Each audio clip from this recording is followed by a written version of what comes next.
Well, I knew eventually it would come around to this, so here I am. I tried to think back a little bit about some of my beginnings here at Northwestern and now at Northwestern, and I think about probably about 45 years ago, I attended a Circle K meeting, and I don't know whether they still have Circle K's at the college at university anymore or not. Anyway, Dr. Shorter, everybody, probably a lot of you remember Dr. Shorter. He was one of my favorite professors. Invited me to come to that, and they were, Kiwanis were involved, I think, in a blood drive. And that was probably my first experience of being, my first experience at to donate blood. And I remember Dr. Shorter had a pen that said 2 gallon. He had a 2-gallon pen, and I thought that was phenomenal, you know. But I probably got one of those. I probably have given that much, but I don't have the pen to prove that. So anyway, that was kind of my first remembrance of what the Kiwanis were and what they do, and I just want to say thank you for doing what you do for communities. These nonprofit organizations are very foundational in any kind of a community, and to keep things going, you need organizations like that to do that, and not rely on government to supply all your needs, because you do know that government will let you down from time to time. I would say when John asked me to speak here today, I've got probably 3 or 4 hours of things I could tell about, but in trying to condense it, he kind of just wanted me to talk about maybe my first year's experience and kind of what I learned, and some of the things that were really stuck out to me. So that's kind of what I'm going to attempt to do. And I would say that at the beginning, a lot of questions people ask me are, well, what do you think of your first year? What was your biggest surprise? And I would say that my biggest surprise was just the vast amount of knowledge and information that just gets thrown at you all at one time. I've dealt on boards. I've been on different boards down through the years, and usually it's pretty much singly targeted towards that particular venture that you're on, like the co-op board and all that. But we're in the state, you got everything coming at you. 60 plus agencies that the state has, and all of those agencies want some of your part of your ear. Some of you, they want to visit with you and to get to know what they do at those different agencies. And I would tell you that my learning curve continues to go up, and I have not comprehended everything that I need to know. So it's going to take a few years to do that. And I also wanted to point out who I represent. What is District 19?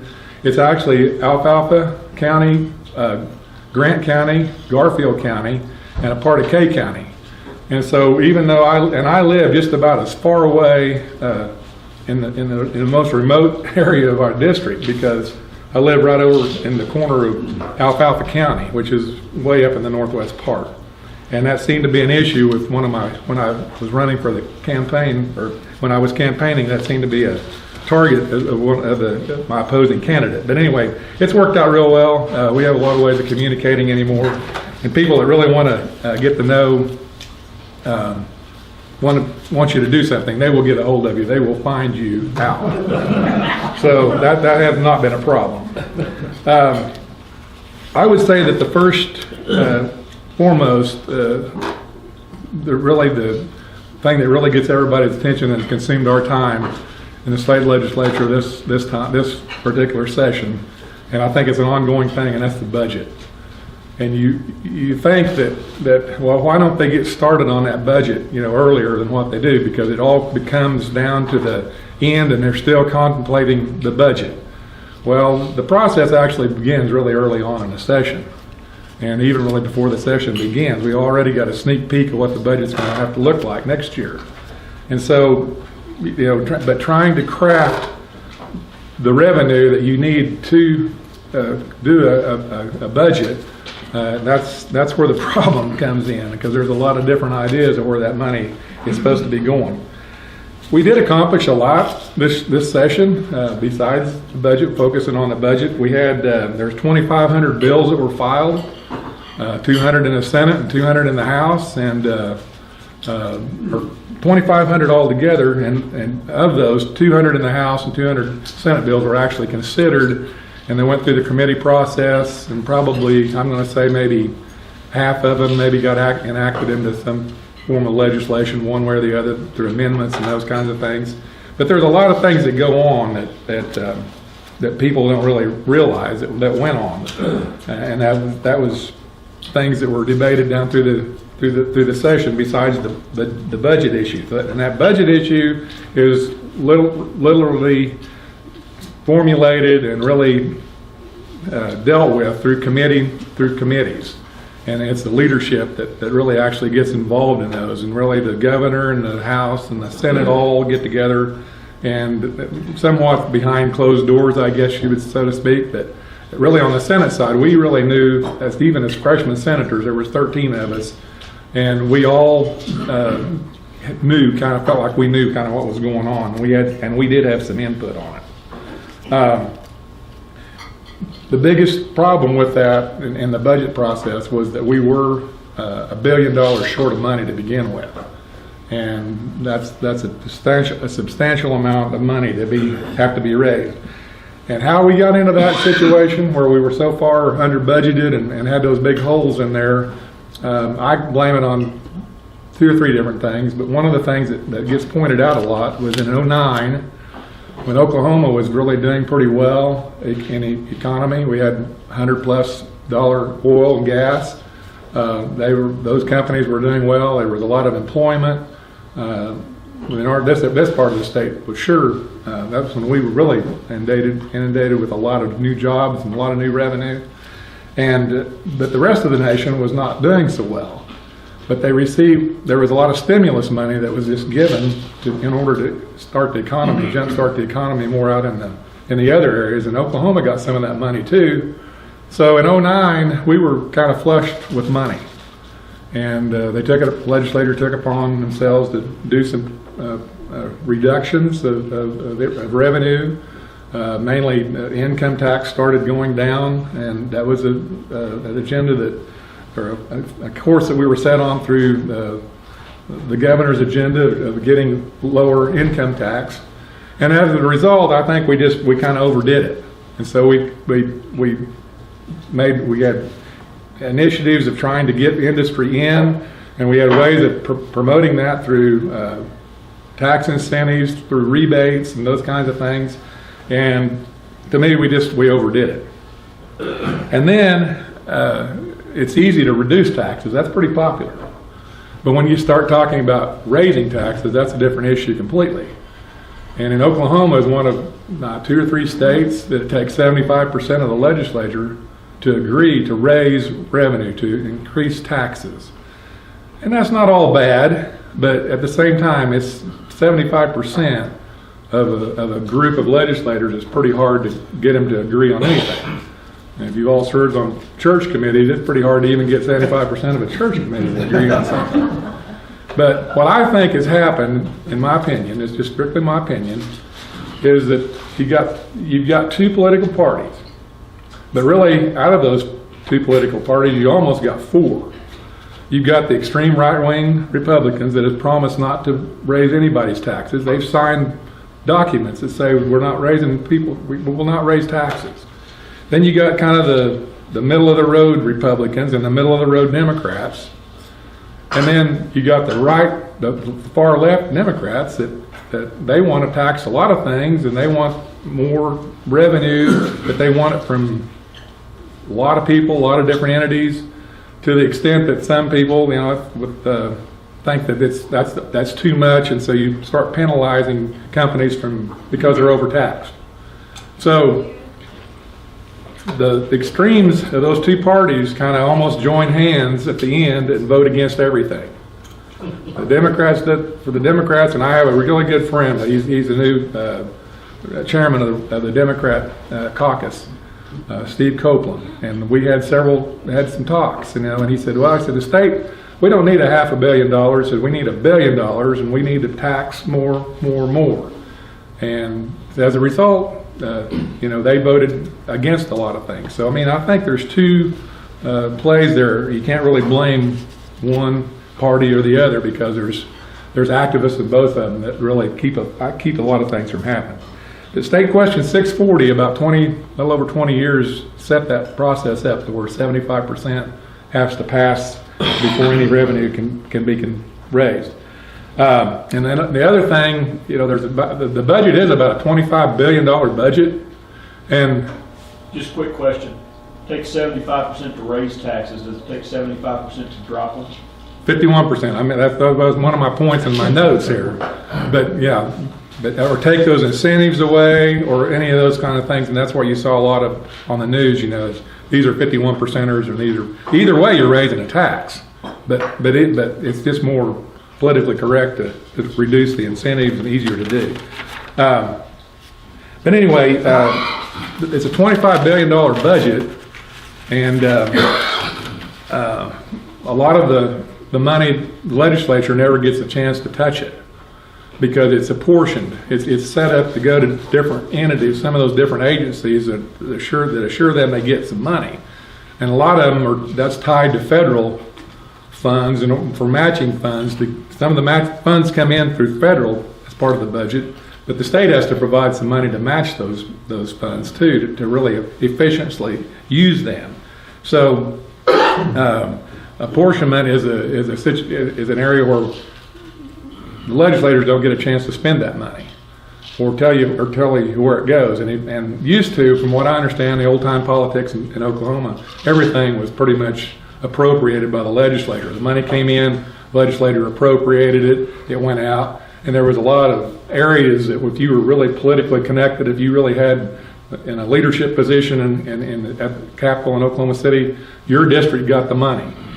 And it doesn't work that way anymore. And so those funds are dedicated to certain entities within the organization, within those dedicated to certain areas in the government. So this biggest problem, we'll get back to the budget, what I felt like we were dealing with was the most controversial thing was that budget. And all budget revenue measures must begin in the House of Representatives. It's everything new. It's any new ideas of revenue has to start over there. It was very difficult for them to get anything passed over there. And we play the blame game a lot, but in this sense, I think the Senate stepped up, and we formed a resolution where we had a bill that was really funded the government adequately. And we had a $3,000 teacher pay raise involved in there. And one thing that I missed a while ago, I'm jumping around a little bit, I'm sorry about that. One of the things that whenever at the end of the special session, we had the budget pretty well balanced.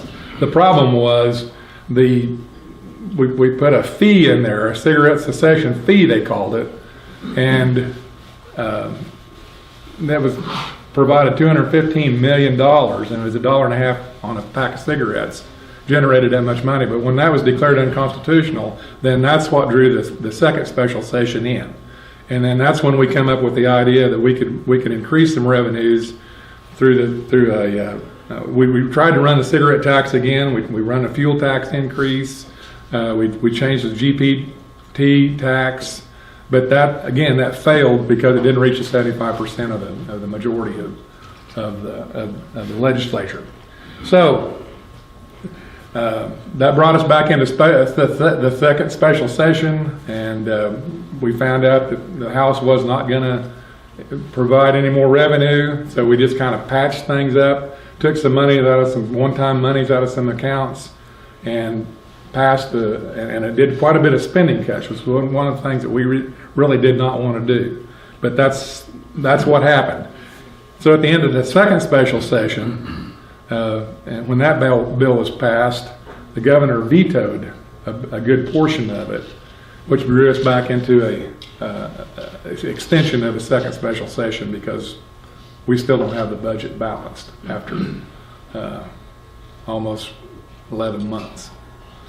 So in a nutshell, that's kind of what happened, where we are. Takeaways from this past year, I would say that first of all, I was proud to serve this area of the state. You have some of the best people.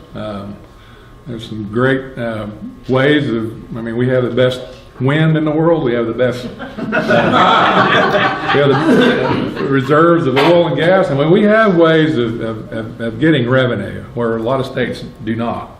And we know how to work in this part of the deal. Our families are important to us. So I think that's one thing I learned in comparing to some of the other states and some of the other communities. And I do not think we have enough revenue. I think we are short of revenue. We need more revenue. These agencies have been cut about 40%, a lot of them, and you know, that's not the best way to find efficiency, to start cutting money. You cut one area and it costs you somewhere else, and y'all farmers know that. I mean, you can cut fertilizer, you can do a lot of things you can cut, but are you really any more efficient by doing that? And I think that's one of the things that I've learned. I know that your input matters. When I listen to my constituents, what they have to say, and I would just say that we will get through this deal, but it's not going to be without some pain and some sacrifice. So, with that in mind, I'd open up to questions. I don't want to take all the time just talking up here. I'm starting to ramble a little bit. So, anybody have any questions? Yeah, Larry. This is kind of a dumb thing, but when the board vetoes something, do they tell you what they want to see before they will approve that, or it's a no? Well, we knew all the time that she didn't want to do any cuts, and I, again, that's kind of was the leadership thought that they understood what she wanted and what she would pass, but and I did not vote for the last bill. I did not vote for that one, and there was a lot of the leadership promoted that as a way of just getting through the legislative session. But it really, when we spent 2 months down there, and I didn't think that we accomplished anything, and we got so close to getting what we needed to do, and then just to say, oh, we're not gonna. This is all we can do, and no more. So, Larry, to answer your question, I'm not really sure. It was not what she wanted, and I did not realize that she could line item them that much. I know our county commissioners were very opposed to that final bill that we had, because it took all their CRB money, which is a fund that's been set up again through that apportionment deal, where there's a certain amount of money that goes to for counties, and I didn't like the fact that they had taken $80 million out of that fund, and that whenever she vetoed it, she took all of it out just to fill the hole up for the mental health, for the healthcare authority. So I didn't realize that she had quite that much leeway. But the last thing that we did before we left down there was we got some. They did pass us the House did pass an increase in some of the legacy wells that were some of the older wells that they got $48 million out of that, and we fixed the health care through April, but there's still, it took a lot of the county money away, and that's not very popular in rural Oklahoma, where we've had there's been a lot of bridges and a lot of county improvements made, but as a result of the oil and gas being here, I mean, they've torn up a lot of stuff too. But so, yeah. Look in your crystal ball, if you would. Say what? Look in your crystal ball. Okay. You don't have a budget for the current year at the moment. It's going to be on the agenda probably when y'all meet here in a couple of weeks. We're going to have a new session coming on. What's going to be the priority? Fixing last year's mess, or carrying it over and try to deal with it all in 2018? Well, there's one obstacle that's in the way of just doing something and fixing it, and that's next year is an election year for the House of Representatives. and half of the, and a third of the Senate also will be up for re-election. And for the most part, for some, I mean, to raise taxes is just proves that you're not going to win. If you support a tax increase, you're not going to win. Well, I think people are fed up with that. I think that people understand that. And yes, there's efficiencies to be made in the agencies. There still are some. But I think people are fed up to the fact that if you vote no on a lot of the taxes, revenue increases that will be spread out over for a few people as effective as possible. Or where more, I guess I'm going to say a broader based type taxation. I think that'll be supported because I think people are ready to do something. But I think, you know, in this particular case where Bryce Marlette was your senator here, and Casey Murdoch, who's been in the House, and I think a really good House member, he got blasted a lot for being a liberal and voting for tax increases, but yet he won the election. He won the special election.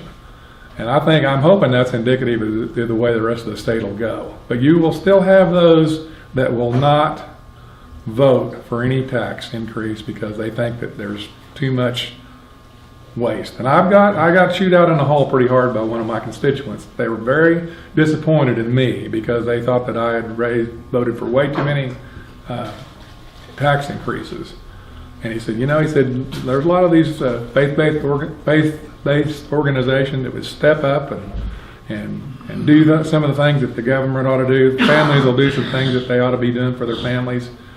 But we're in a different day and age than what we used to be. And kids are spread out all over the country. I mean, we've got a lot of parents that older people that need medical help, and there's just not any ways of really doing that with the families like they used to. So the government's got a lot more responsibility than what there used to be. So to answer your question, I think we've got to deal with, first of all, with our past budget, and we've got to get that set up. And then from that point, I think that'll happen. It might not happen even before the next session begins. They could run these things concurrently.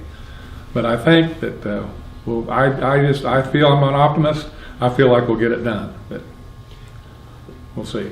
Supposedly we have a balanced budget law or something. I mean, Constitution. What point does that take in effect when you don't have a balanced budget? Well, those monies have to be there before they can be spent.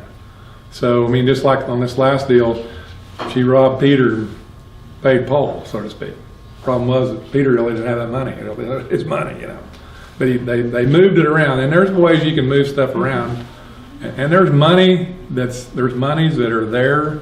But I say that the last several years, the state's just been living paycheck to paycheck, and there's no reoccurring revenue that's there. We're about I have some statistics on where we are on taxation in this state, and we're probably in the middle of the pack as far as overall taxation, probably toward the bottom as far as our tax responsibility.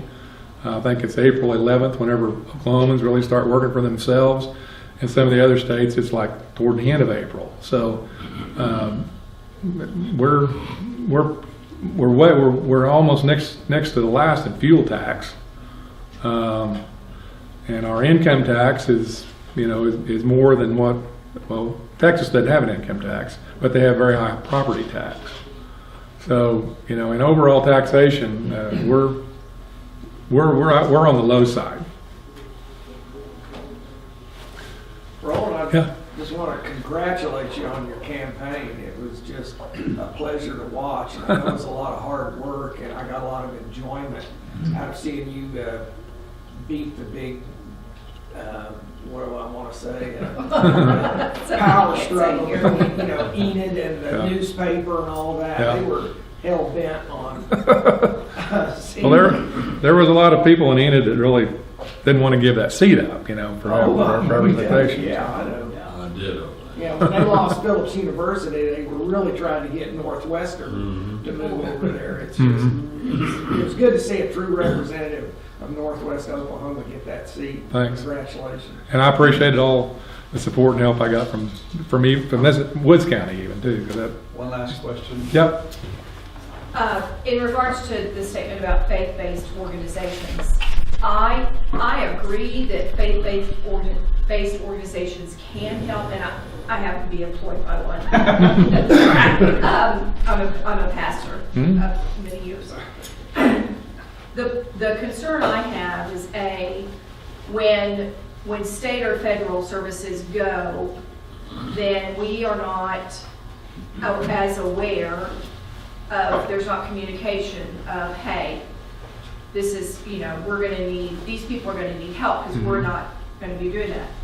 But the real concern I have when I look at the needs of children, food insecurity needs particularly, and also shelter sometimes, the astronomical issues we have with addiction, particularly the opioid crisis right now, and so all the substance abuse issues, and you tie that with mental health, and then you pick up an aging population that is growing, and then let's just add in our veterans' needs. Right. That faith-based organizations by themselves cannot do all of that, and that the needs are, I think, more than we've ever seen in our history. So there's got to be some kind of a networking coordination, and we work at that in Alva, but when I hear people say, well, the church audit, churches, I'm like, yeah, and we will, and we do, but that's Not to the extent that it needs. Exactly. There's still There's way more needs there than what. And what it's they can not supply. Band-Aid. There are people who need major help in. They need programs. They need instructions of how to get out of their situation And there professional. have to be jobs there. Yeah. There have to be ways for them to make it. Mhm. Anyway, Right. we can talk Support, about that. So right. I just want to support Mhm. you in standing up to that. Quip. There's a lot of. I think there's a lot of people in our corrections that could probably survive on the outside, but they got to have some support when they get out there. You can't just turn them out and fend for themselves, because a lot of them have lost relationships with people that they had at one point in time, and people's given up on them, and so they return to the same lifestyle if they don't have some support when they get outside. And that's the same way with drug addiction, with a lot of issues like that. But I wholeheartedly agree with that. Please give Roland a round of applause.